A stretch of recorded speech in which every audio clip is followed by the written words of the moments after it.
Welcome to the Magellan Class Scanning and Navigation Training Module. My name is Ava, I'm the UN Space Fleet's AI voice assistant. In this module we will review the correct procedure for identifying targets of interest, and then navigating the ship to the desired location.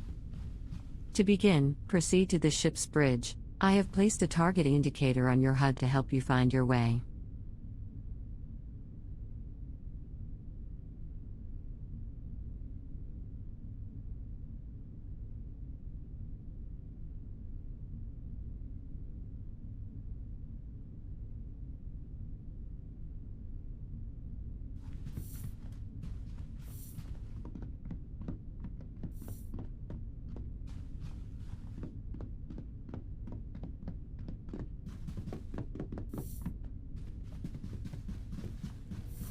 Great, now make your way over to the sensors console and take a seat. This bridge station is responsible for scanning local space and highlighting targets of interest for the command staff. Before we perform any scans, let's take a look at the different sensor modes available to us. The Galactic Position mode makes use of the standard UN Galactic Positioning System, and simply shows us our location relative to the Milky Way galaxy. The Stellar Region mode employs the long-range sensors to detect information about star systems within a 50 light-year radius of the ship.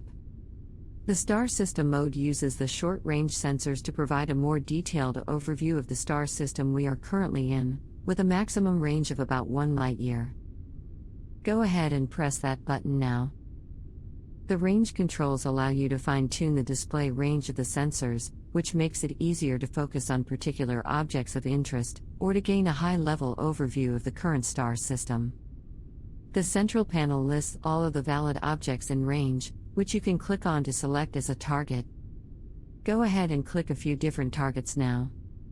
You'll notice that the Target Information panel displays more detailed information about your selected target. Once you are happy with your selection, press the Send to Helm button to make the target coordinates available to the Helm console for navigation. Now head over to the Helm console and take a seat. From here we will navigate the ship to your chosen target.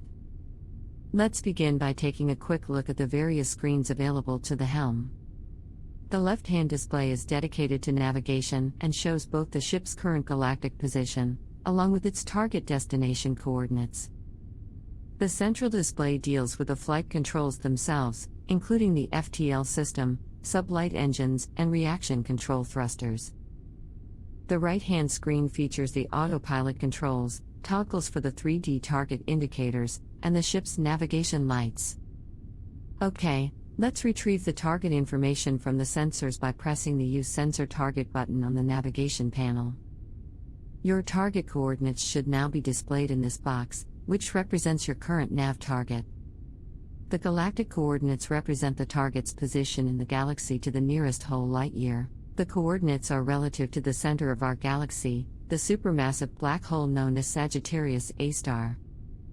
The local coordinates represent the target's position within a star system.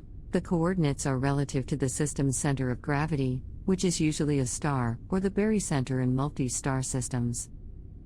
While it is possible to fly the ship manually to any location in the galaxy, let's engage the autopilot for now so I can take care of that for you. Go ahead and press the highlighted button on the right-hand screen.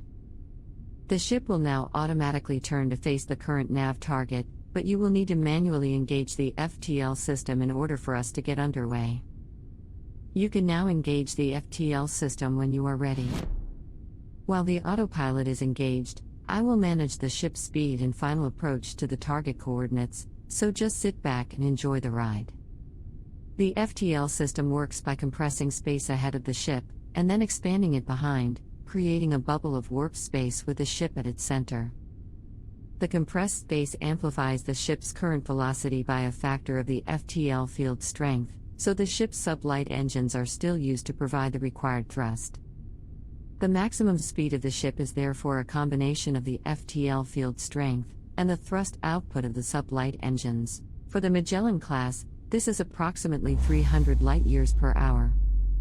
Okay, it looks like we have arrived at the target coordinates. Now that we've seen what the ship can do over a relatively short distance, let's pick a target that's much further away. Head on over to the sensors console again, and take a seat. This time we're going to use the long-range sensors. Go ahead and press the Stellar Region button to view our local stellar neighborhood. As before, you can use the Display Range buttons to increase or reduce the number of displayed objects, depending on your needs. If you click between a few of the objects in range, you'll notice that none of them have any detailed information yet. This is because a sensor scan is required. Let's take a closer look at our nearest stellar neighbor. Click on Alpha Centauri, and then click the Scan Target button. You'll notice that the target information panel now gives us a high-level overview of the targeted system, including important data points such as the extent of the habitable zone. This information can be used to determine if a star system is worth closer inspection. For example, if a planet exists in the habitable zone, you'll need to use the short-range sensors from within the system itself to determine if that planet can truly support life. Select one of the planets in the system that you'd like to take a closer look at, and then press Send to Helm as we did before.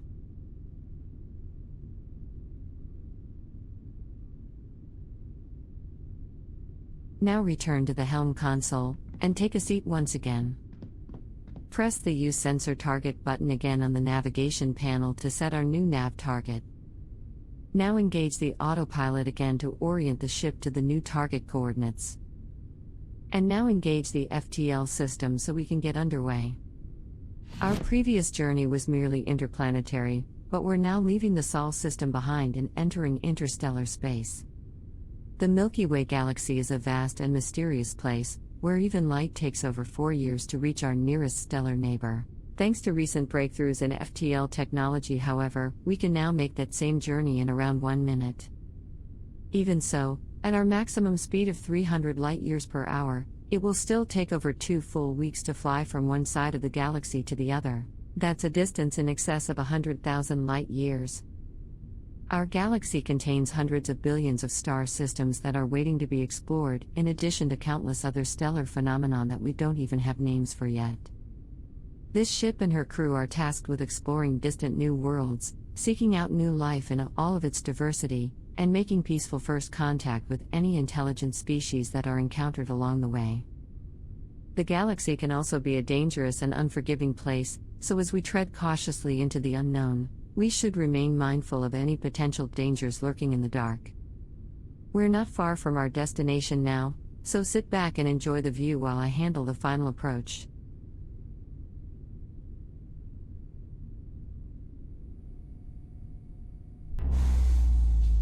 Okay, here we are. You are now looking at an entirely new world, bathed in the light of another star. At this distance, our home is now just another point of light in the darkness of space.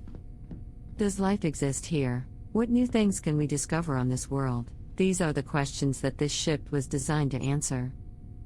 This concludes the scanning and navigation training module. You are free to continue exploring if you wish, but please be aware that your progress will not be saved. Thank you, and goodbye.